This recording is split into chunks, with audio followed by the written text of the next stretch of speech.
I'm Diana, 34 years old, and 3 weeks ago, I signed away everything I had to my soon-to-be ex-husband.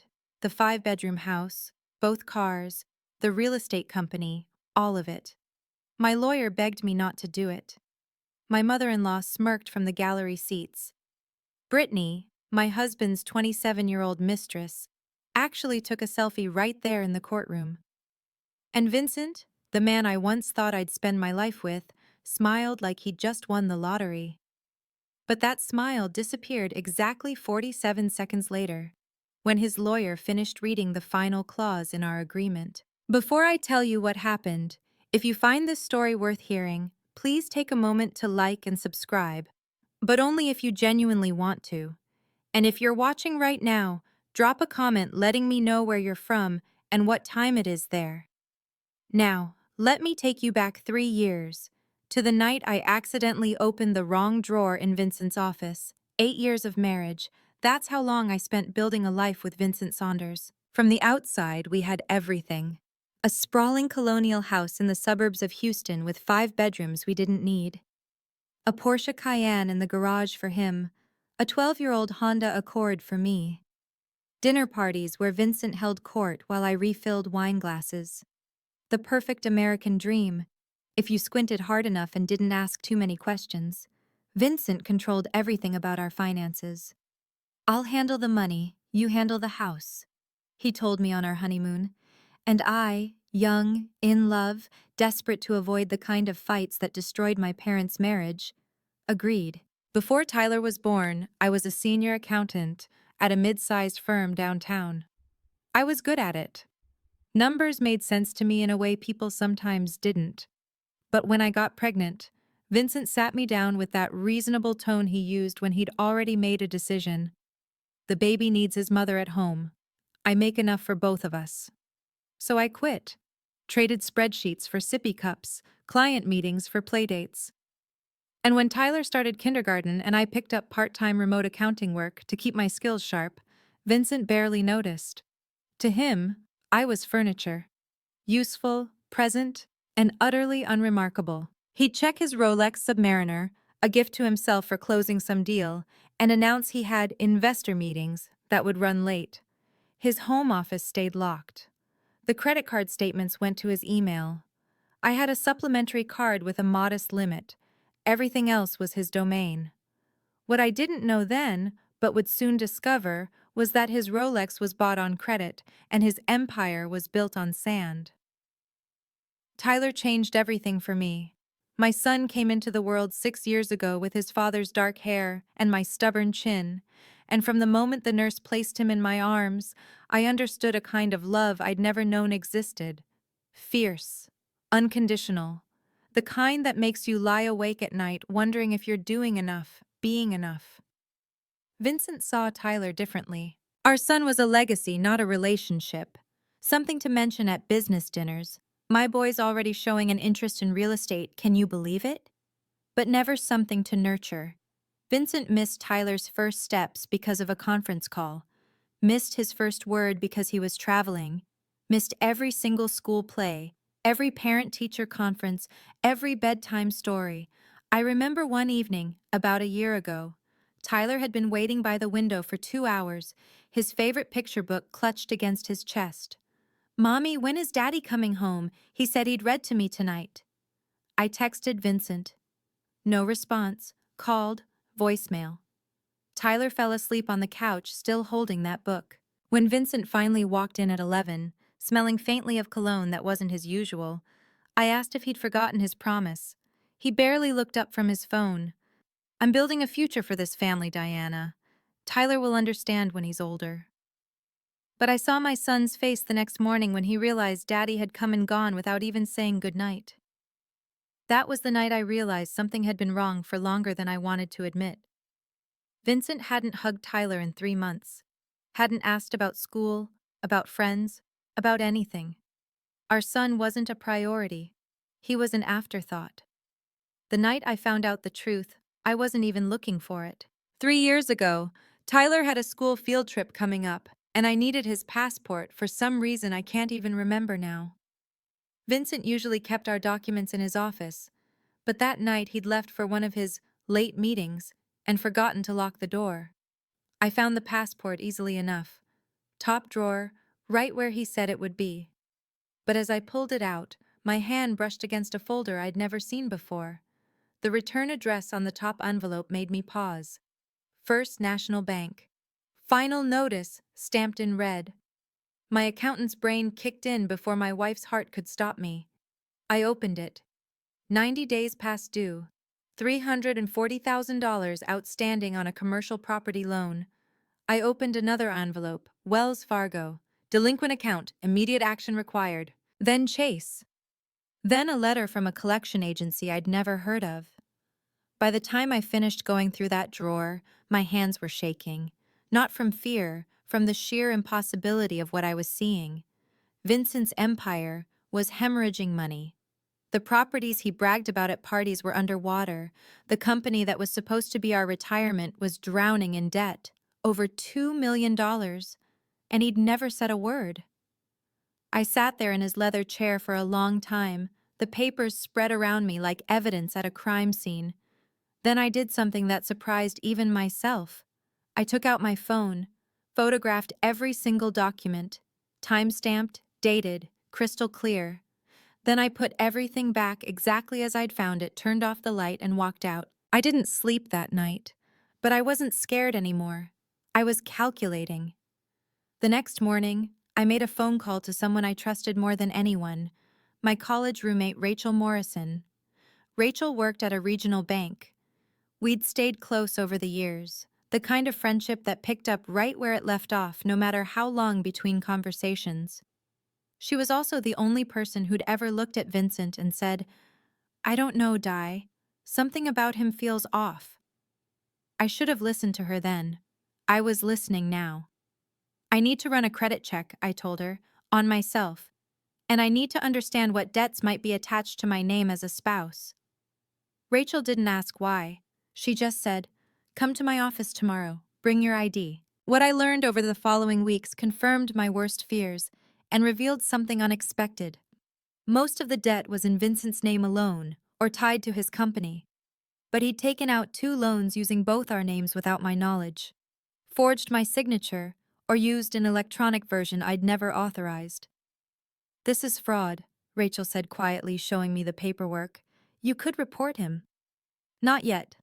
I folded the copies she'd made and slipped them into my purse. "I need to know the full picture first." And so began my 3-year education in financial survival. I opened a savings account at a different bank, one Vincent had no connection to. Every month, I funneled what I could from my part-time work. 200 here, 300 there. I documented everything, saved every email, every statement, every scrap of evidence that crossed my path. Rachel checked in periodically with updates.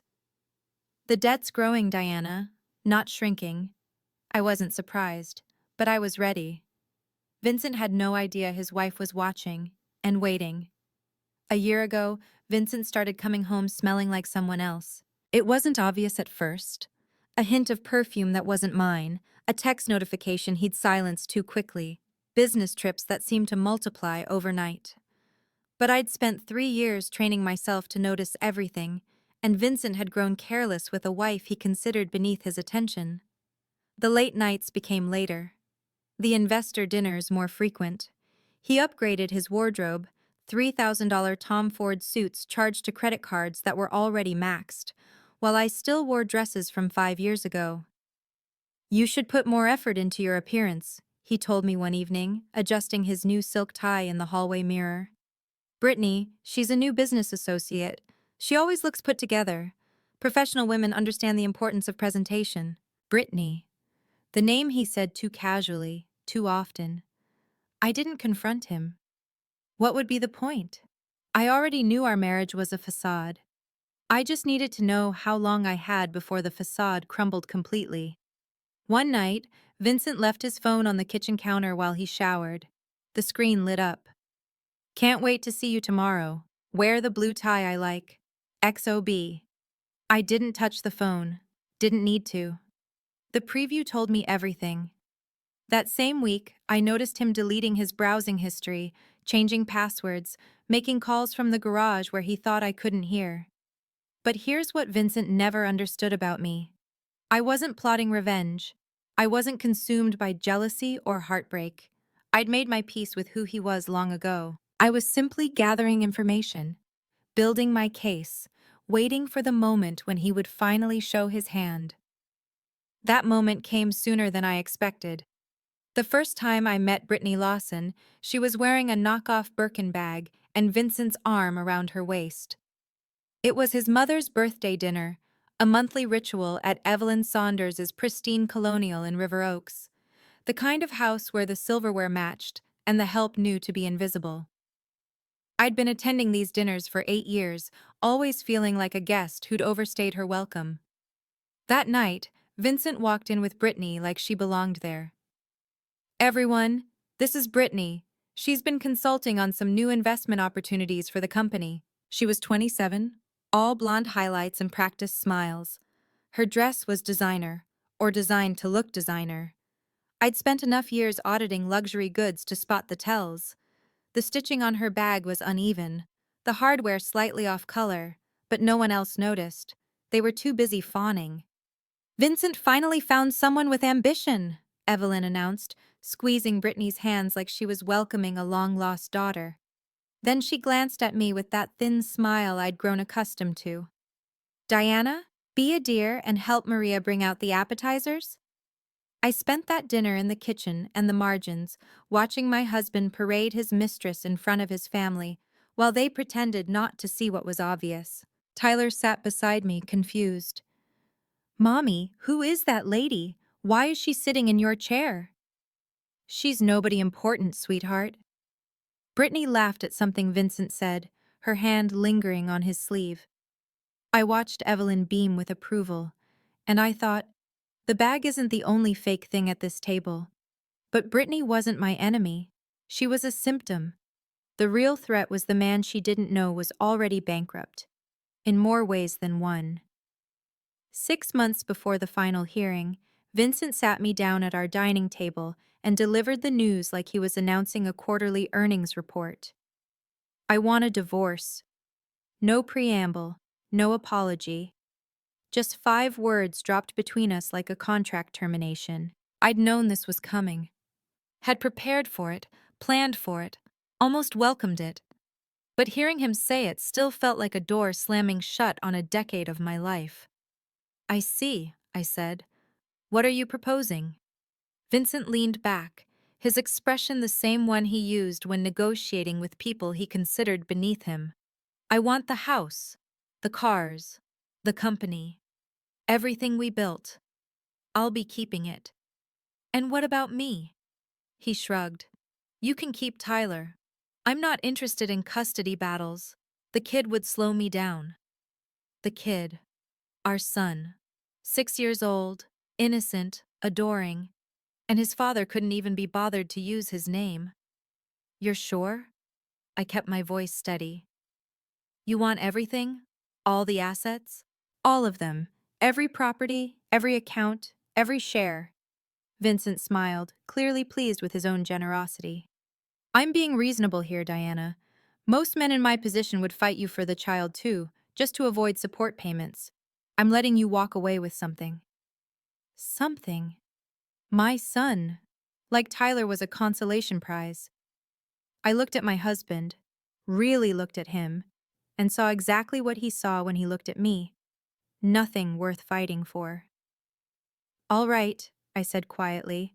"I'll need some time to review everything." Vincent's eyebrows rose. He'd expected tears, maybe. Bargaining, not compliance. "That's reasonable. I'll have my lawyer send over the paperwork." What he didn't know was that I'd been waiting for this moment for 3 years, and I was ready. The first meeting with Vincent's lawyer happened in a corner office downtown, all glass walls and leather chairs designed to intimidate. Gerald Hoffman was a silver-haired partner at one of Houston's most aggressive family law firms, the kind of man who charged $600 an hour and looked at opposing parties like they were problems to be eliminated. Vincent had clearly chosen him for exactly that reason. I came alone, no lawyer, just me and my 5-year-old Blazer, sitting across from two men who clearly thought the meeting was a formality. "Mrs. Saunders," Gerald began, sliding a thick folder across the table. "My client has prepared a comprehensive proposal for the division of marital assets. Given the circumstances, we believe this is more than fair." I opened the folder. Pages of legalese detailing how Vincent would retain sole ownership of everything: the house, vehicles, investment accounts, and Saunders Properties, LLC. In exchange, I would receive my personal belongings and custody of Tyler. No alimony, no portion of the business, nothing. Vincent watched me read with a satisfied smirk. "She doesn't need a lawyer," he said to Gerald, not bothering to lower his voice. "She's just a part-time bookkeeper. She wouldn't understand any of this even if she tried." Gerald looked uncomfortable. "Mr. Saunders, I really should advise that your wife retain independent counsel." "Not necessary." Vincent waved his hand dismissively. "Diana knows I built everything. She contributed nothing. Right, Diana?" I closed the folder and met his eyes. "I'll need a few days to review this. Then I'll provide my response." Vincent blinked, clearly expecting immediate surrender. But he recovered quickly, that arrogant smile returning. "Take all the time you need. The outcome won't change." I walked out of that office, and I wasn't a victim. I was a woman with a plan. Within a week, Vincent had rewritten our entire marriage for public consumption. "Diana's being completely unreasonable," I overheard him tell mutual friends at a neighborhood gathering I hadn't been invited to.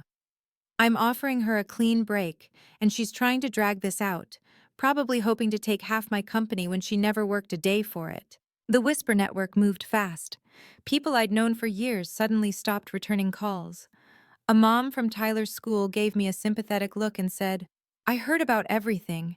It must be so hard realizing you weren't compatible." Compatible. As if I was the one caught with a 27-year-old mistress. Then came Evelyn's call. "Diana." Her voice carried that particular frost she reserved for people who disappointed her.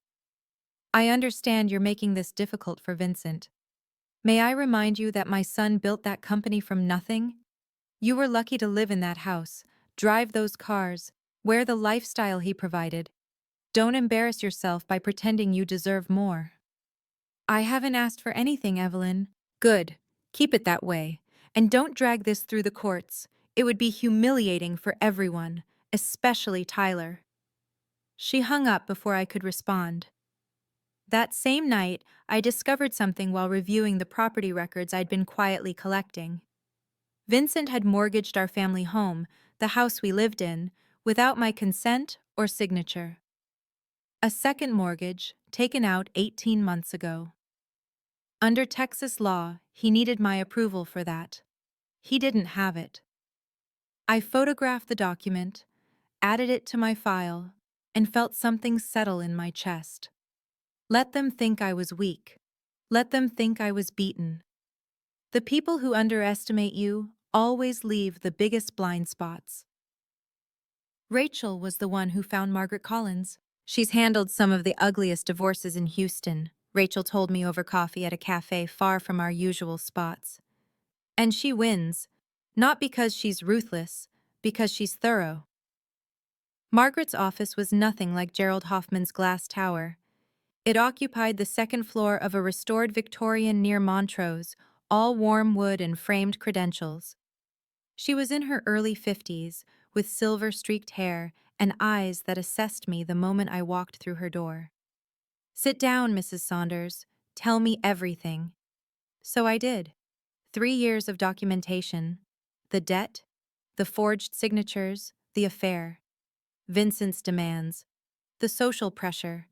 All of it laid out on her desk in organized folders I'd prepared myself. Margaret reviewed each piece methodically, occasionally making notes on a yellow legal pad. When she finished, she looked up at me with something I hadn't seen in a long time: respect. "You've done remarkable work here. Most clients come to me in crisis. You've come prepared for war." "I'm not interested in war," I said. "I'm interested in freedom." "Then let me tell you what your options are. She set down her pen. Based on what you've shown me, you could fight for half of everything. Texas is a community property state. You have grounds. Half of 4.7 million in debt? Margaret smiled, the first real smile she'd shown. You understand the situation better than your husband does. I've had 3 years to understand it. He still thinks he's a millionaire. Then let me ask you something. She leaned forward. What do you actually want out of this divorce? I thought about Tyler, about my savings account, about starting over with nothing but my son and my dignity. I want him to get exactly what he's asking for. Margaret studied me for a long moment, then pulled a thick legal textbook from her shelf. Under Texas law, when marital assets are divided in a divorce, the debts attached to those assets can be assigned as well. It's called a liability assumption clause. She opened to a marked page. If one party agrees to take ownership of an asset, they can also be required to assume full responsibility for any liens, mortgages, or debts associated with it. So if Vincent wants everything, then Vincent gets everything, including the $4.7 million in liabilities currently attached to those assets. Margaret's pen traced a line in her notes. The key is ensuring the agreement is explicit and legally binding, and that he signs it voluntarily, with full knowledge of what he's agreeing to. He won't read it carefully, I said. He never does. He already thinks he's won. That's his choice. Margaret closed the book. But we need to protect you legally. There's a document called a waiver of independent review. Essentially, he'll be acknowledging that he had the opportunity to have everything examined by financial experts and chose not to. His lawyer will tell him to get an independent audit. Almost certainly. But will Vincent listen? I thought about my husband, his ego, his certainty, his absolute conviction that he was the smartest person in any room. No, he won't. Then here's what we do. Margaret pulled out a fresh legal pad. We draft an agreement that gives him exactly what he's demanded. The house, the cars, the company, all of it. We include the liability assumption clause on page 47 of a 52-page document, and we wait for him to sign away his own future. And if he reads it, then you're no worse off than you were before. She met my eyes. But I don't think he will. Neither did I. The pressure came from multiple directions at once. Brittany called me first, actually called, not texted, her voice dripping with false sweetness. Diana, hi.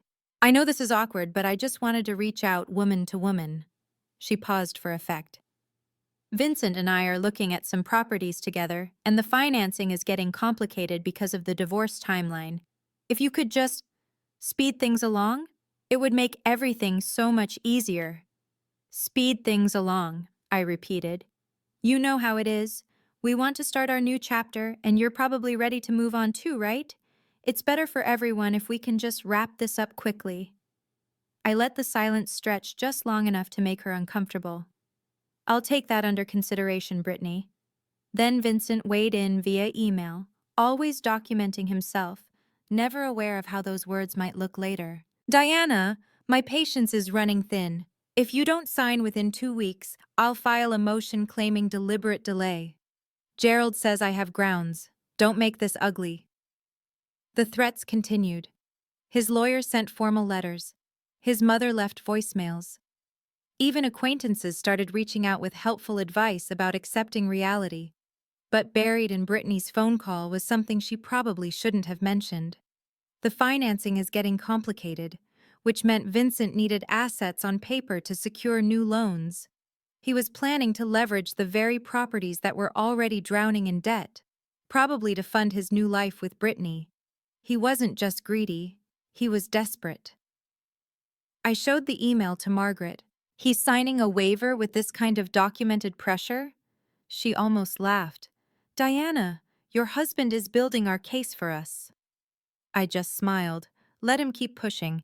Every threat was another nail in his own coffin. The family meeting was Evelyn's idea, naturally. We should settle this like civilized people, she announced, summoning us all to her River Oaks dining room. the one with the Waterford crystal chandelier and the mahogany table that had witnessed 30 years of Saunders family power plays. Vincent sat at the head of the table, Evelyn to his right, a few cousins and an uncle scattered along the sides like a jury. I was placed at the far end, physically marginalized, exactly where they wanted me. Diana has agreed to accept Vincent's terms, Evelyn began, not bothering to let me speak for myself. She'll sign the papers this week and we can all move forward from this unfortunate situation. Vincent smiled magnanimously. I always knew she'd come around. Diana understands she wasn't really equipped for this kind of negotiation. The cousins nodded. The uncle cleared his throat approvingly. I sat with my hands folded, saying nothing. We should acknowledge that Vincent is being extremely generous here, Evelyn continued. He's letting Diana keep Tyler, even though, she waved her hand vaguely, a boy needs his father, traditionally speaking. Tyler is my priority, I said quietly. I just want what's best for him. Then sign the papers, Vincent said. Stop dragging this out. I looked down at my hands, performing the defeated wife they expected to see. You're right, I'll sign. I only wanted to make sure I understood everything. Evelyn beamed. Finally, some sense. You see, Vincent? I told you she'd come around, once she realized she had no other choice. Across the room, I caught Tyler watching from the doorway where the nanny was supposed to keep him occupied. His small face was confused, worried. I smiled at him gently. What nobody in that room understood was that I hadn't surrendered. I just made them think I had. The night before the final hearing, I sat alone in the tiny apartment I'd rented after moving out of the house. 2 bedrooms, 1 bathroom, a galley kitchen barely big enough for 2 people to stand side by side. But it was clean, it was safe, and it was ours. Mine and Tyler's. My son had fallen asleep an hour earlier, his favorite stuffed elephant tucked under his arm. I watched him breathe for a few minutes, this small person who had become the center of my entire universe, then walked to the kitchen table where my documents were spread out. 3 years of preparation, all of it leading to tomorrow. I reviewed the final agreement one more time. 52 pages. The liability assumption clause buried on page 47, exactly as Margaret and I had planned. The waiver of independent financial review on page 49, everything legal, everything transparent for anyone who bothered to look. Vincent wouldn't look, I was certain of it. But certainty and reality are different things, and my hands trembled slightly as I closed the folder. On the counter, I'd set out my outfit for tomorrow. A simple gray blazer, white blouse, minimal jewelry. The only piece that mattered was the ring my grandmother had left me. A thin gold band with a tiny sapphire, worth nothing monetarily but everything emotionally. It was the one asset Vincent had never thought to claim. Tyler stirred in his sleep, mumbling something about pancakes. I walked back to his room and sat on the edge of his bed, brushing hair from his forehead.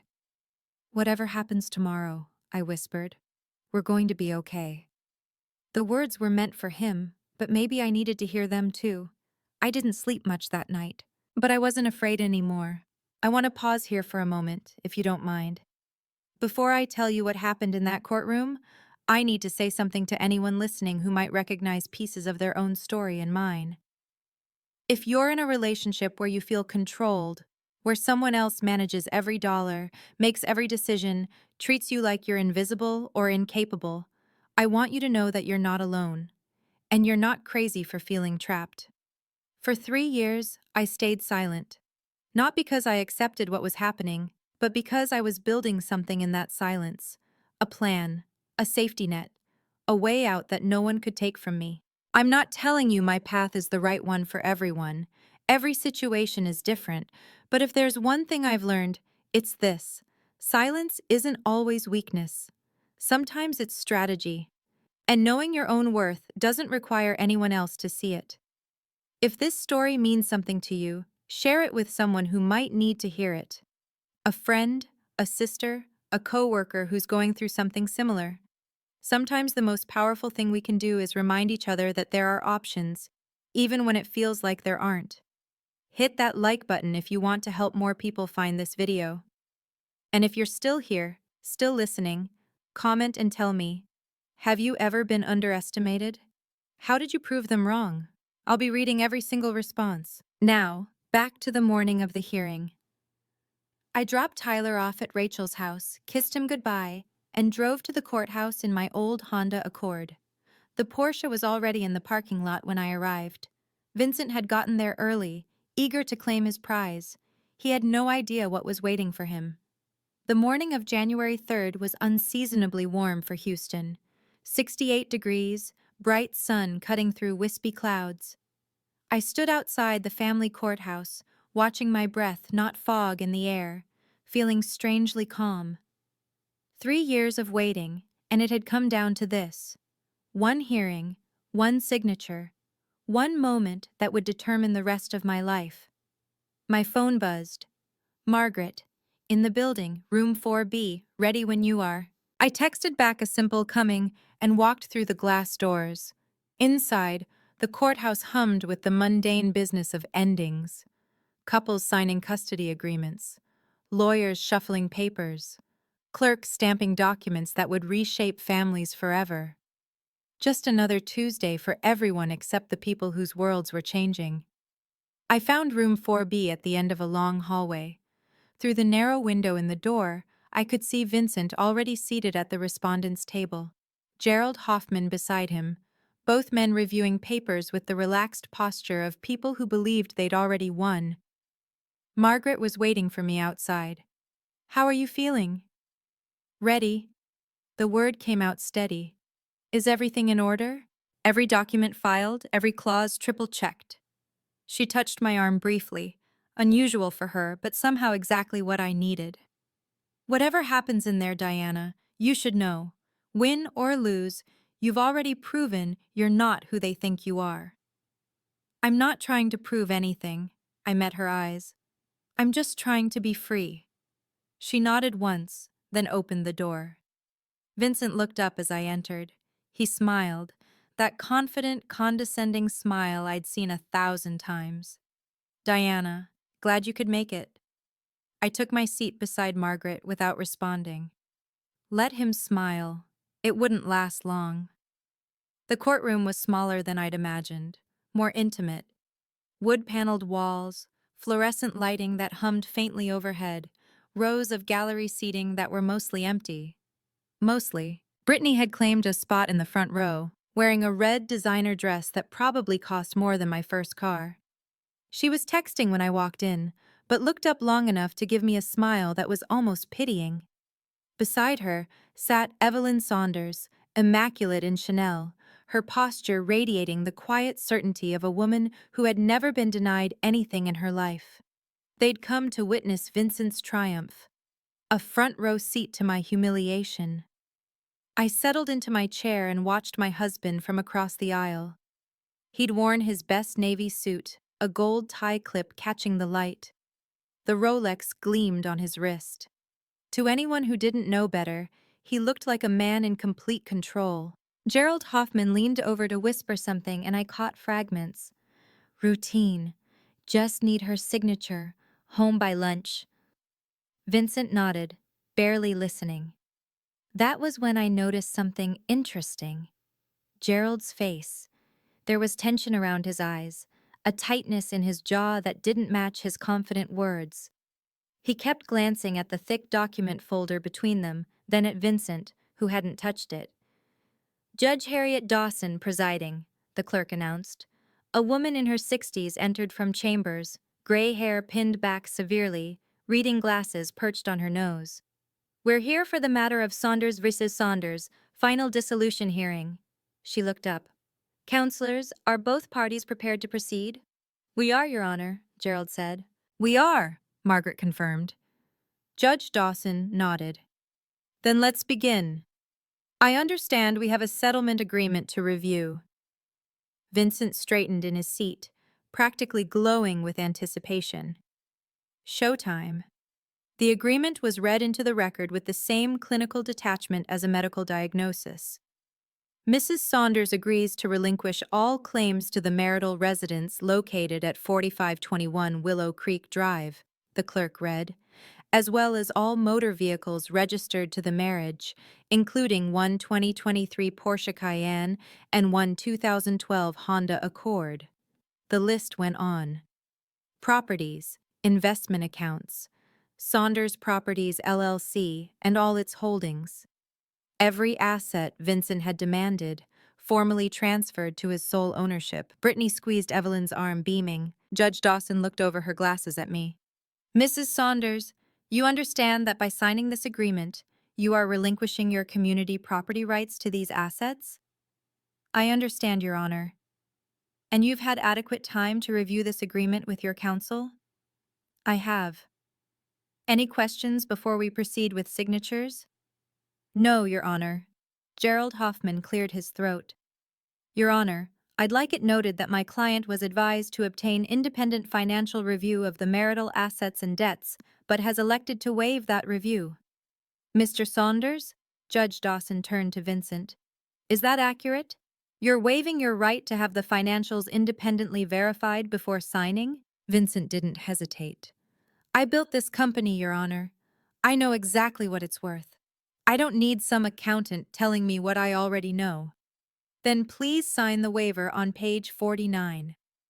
Vincent took Gerald's pen, a Mont Blanc naturally, and signed with a flourish. I watched Gerald's face as Vincent handed back the pen. The attorney was flipping through pages rapidly now, searching for something. His eyes stopped on page 47. The color drained from his face. Vincent, he whispered urgently, reaching for his client's arm. Wait! But Vincent was already turning to page 52, signing his name on the final line. Done, my husband announced.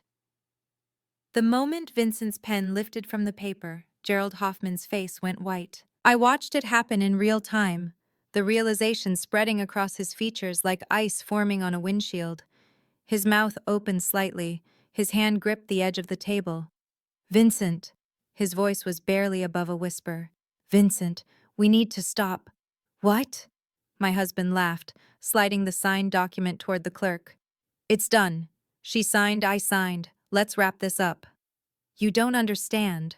Gerald was scrambling through the pages now, his professional composure crumbling. Page 47. The liability assumption clause. The what? Judge Dawson held up her hand. Mr. Hoffman, is there an issue? Gerald looked from Vincent to the judge to me, and I could see the exact moment he understood he couldn't undo what had just happened. Your Honor, my client may not have fully understood. Your client, Margaret interrupted smoothly, was asked directly if he wanted independent financial review. He declined. He signed the waiver voluntarily. The agreement is executed. What is everyone talking about? Vincent's voice had lost its confidence. What's on page 47? Gerald handed him the document, his finger pointing to the relevant clause. I watched my husband's eyes move across the text. The party receiving marital assets hereby assumes full personal liability for all debts, liens, mortgages, and financial encumbrances attached to said assets, releasing the other party from any and all obligations related thereto. Vincent's face went gray. This says... He looked up at Gerald, then at me. This says I'm responsible for the debts? All $4.7 million, Margaret confirmed, as of your signature 30 seconds ago. Brittany's voice cut through from the gallery. 4 million what? I sat perfectly still, watching my husband finally understand what he'd just done to himself. Vincent shot to his feet so fast his chair screeched against the floor. This is fraud! His voice echoed through the small courtroom. She tricked me! This whole thing is... She can't do this! Mr. Saunders, sit down. Judge Dawson's tone left no room for negotiation. I'm not sitting down until someone explains how this is legal. Gerald, do something. Gerald Hoffman stood frozen, his face the color of old paper. You signed the waiver, Vincent. You specifically stated you knew what the assets were worth. You refused independent review. Because I thought... Vincent spun toward me. You knew. You knew the whole time. You planned this. I didn't plan anything. My voice came out steady, calm. I just gave you exactly what you asked for. Your Honor, Vincent slammed his palm on the table. I demand this agreement be voided. I was deceived. You were not deceived, Mr. Saunders. Judge Dawson removed her reading glasses, fixing him with a stare that silenced the room. The financial records of your company are public. The debts attached to your properties are matters of record. Your wife's attorney included full disclosure documentation in the agreement packet. You chose not to read it. I didn't know. You signed a waiver stating you didn't need to know. The judge's voice hardened. This court cannot protect parties from their own arrogance. From the gallery, I heard Brittany's voice, high and panicked. Vincent, what does this mean? You said you were a millionaire. Evelyn was already standing, gathering her purse, her face rigid with fury and embarrassment. Mom! Vincent reached toward her. Don't. The single word cut like a knife. She walked out without looking back. Vincent stood in the wreckage of his victory, finally understanding that he hadn't won anything. He'd just inherited his own destruction. In the silence that followed Evelyn's exit, I stood.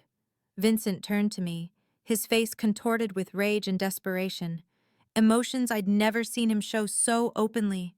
For 8 years, he'd been the one in control. Now he was watching that control dissolve like sugar in water. You destroyed me, he whispered. You destroyed everything.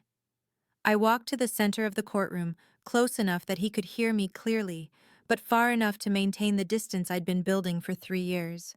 No, Vincent, you destroyed yourself. I just stopped cleaning up after you. Diana. For 8 years, you told me I had no value, that I didn't understand business or money or anything important. I kept my voice level, the way I'd practiced in front of my bathroom mirror on nights when I couldn't sleep. You said I was just a part-time bookkeeper. You said Tyler was a burden. You said I should be grateful you let me stay. His mouth opened, but no words came. I'm not grateful. I touched my grandmother's ring, drawing strength from the small, familiar weight. I'm free, and for the first time in 8 years, I can finally breathe. I turned to Margaret, who was already packing her briefcase with quiet efficiency.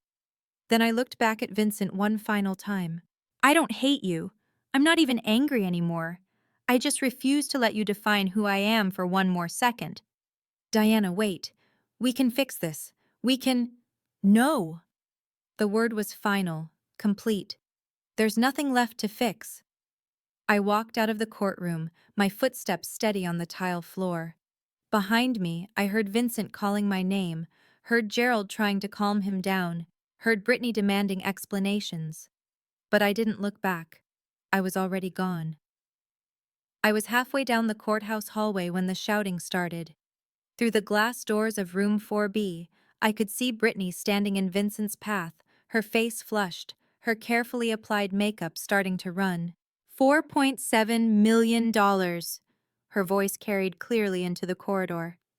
You told me the company was worth 10 times that. You said we were going to buy a house in the Galleria, travel to Europe, start a family. Brittany, listen. Vincent reached for her arm. She yanked away. Don't touch me. God, I can't believe I fell for this. My father was right about you. Your father cut you off. Because I chose you over him. She laughed, but it was a bitter, broken sound. And now I find out you're not even a real millionaire? You're worse than broke. You're negative broke.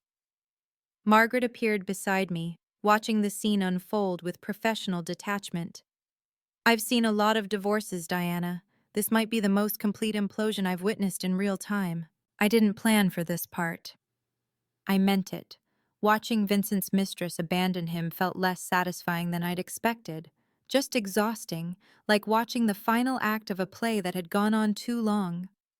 Through the glass, Brittany was already walking away, heels clicking furiously against the marble floor.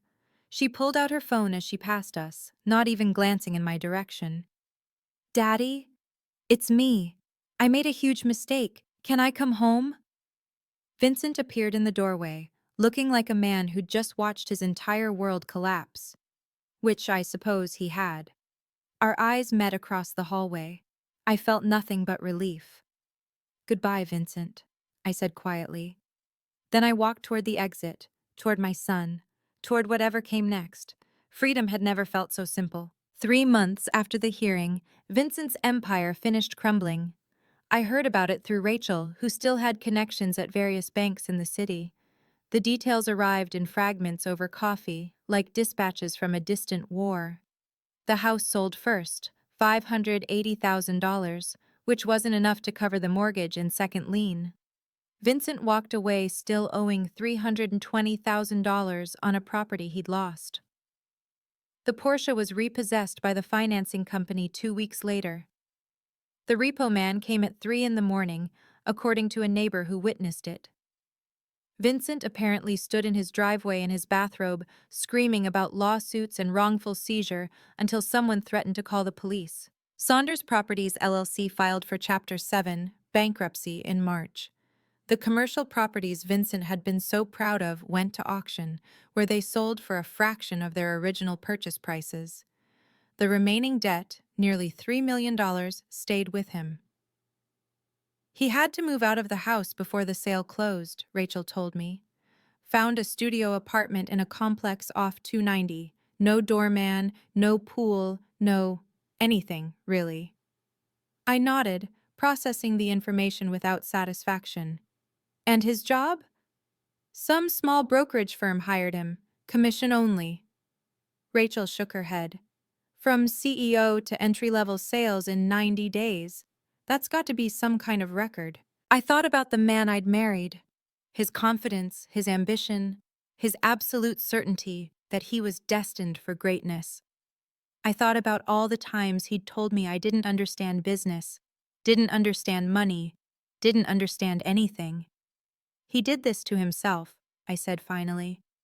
I just stopped protecting him from the consequences. Rachel squeezed my hand across the table. You know what? That's the best kind of revenge, the kind you don't even have to take. Summer arrived, and with it, a new beginning. Our apartment had transformed over the months from a temporary refuge into something that felt like home. Tyler's drawings covered the refrigerator. Plants crowded the windowsill, herbs I'd started growing to save money on groceries and kept because they made me happy. The living room had a second-hand couch that was more comfortable than any piece of furniture in Vincent's showcase house. I returned to accounting full-time in April, a mid-level position at a firm that valued competence over pedigree. By June, I'd been promoted to senior accountant. My boss said I had exceptional attention to detail. I didn't tell her I'd developed that skill tracking a fraudulent husband for 3 years. Tyler was thriving too. He'd made friends at his new school, joined a soccer team, started reading chapter books before bed. He rarely asked about his father anymore, not because I discouraged it, but because the questions had simply stopped mattering to him. "Mom, watch me!" he shouted from across the park, attempting a cartwheel that ended in a pile of giggles. I applauded from my bench, feeling something I hadn't experienced in years: uncomplicated happiness. My phone buzzed. A notification from the community college. I'd been accepted into their evening CPA certification program. Classes started in September. "What are you smiling about?" Tyler asked, running over to flop down beside me. "Good news, buddy. Mom's going back to school." "Like me?" "Exactly like you." He thought about this for a moment. "Can we celebrate with ice cream?" "Absolutely." We walked to the shop on the corner, hand in hand, and I realized something that surprised me. This small life, this modest apartment, this ordinary job, this simple joy was everything I'd never known I wanted. And it was entirely my own. I want to take another moment here, if that's okay. We're almost at the end of this story, but before we get there, I have a question for you. Have you ever made a decision that everyone around you thought was insane? Have you ever trusted yourself when no one else did? Because that's really what this story is about. Not revenge, not karma, not watching someone get what they deserve. It's about the quiet voice inside you that knows the truth, even when the noise of everyone else's opinions tries to drown it out. For 3 years, I listened to that voice. I planned. I prepared. I kept my mouth shut when everyone expected me to argue or beg or fall apart. And when the moment came, I was ready. I'm not telling you this to brag. I'm telling you because I know there's someone watching right now who needs to hear it. Your silence isn't weakness. Your patience isn't passivity. And the people who underestimate you, they're giving you the greatest gift possible, time to prepare while they're too busy feeling superior to notice. So here's my challenge to you. If you know someone who's in the middle of their own silent battle, a friend, a family member, anyone who might need to hear that their planning will pay off, share this video with them. And if this story has meant something to you, take a second to like, subscribe, and turn on notifications. It helps these stories reach more people who might need them. Now, let me tell you what happened when Vincent finally reached out to me, a year after everything fell apart. Because that's when I learned something unexpected. About him, about myself, and about what forgiveness actually means. We're almost at the end. Stay with me. The text came on a Tuesday evening, almost exactly 1 year after the final hearing. I need to talk to you, it's about Tyler. I stared at my phone for a long moment, thumb hovering over the delete button. Then curiosity, or maybe something softer, made me type back, public place. Tomorrow, noon. The cafe on Westheimer. He agreed. I almost didn't recognize Vincent when he walked in. The tailored suits were gone, replaced by khakis and a polo shirt that hung looser than it should have. He'd lost weight, not in a healthy way. His face looked tired, the confidence drained from his features. He sat down across from me without ordering anything. "You look good," he said. "You look happy." "I am." Silence stretched between us. He stared at his hands. "I'm not here to apologize," he finally said. "I know you wouldn't believe me if I did.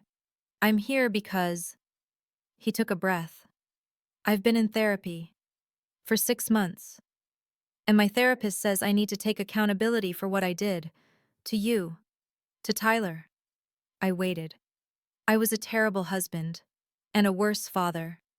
The words came out like they physically hurt him. "I treated you like you didn't matter. I treated our son like an afterthought.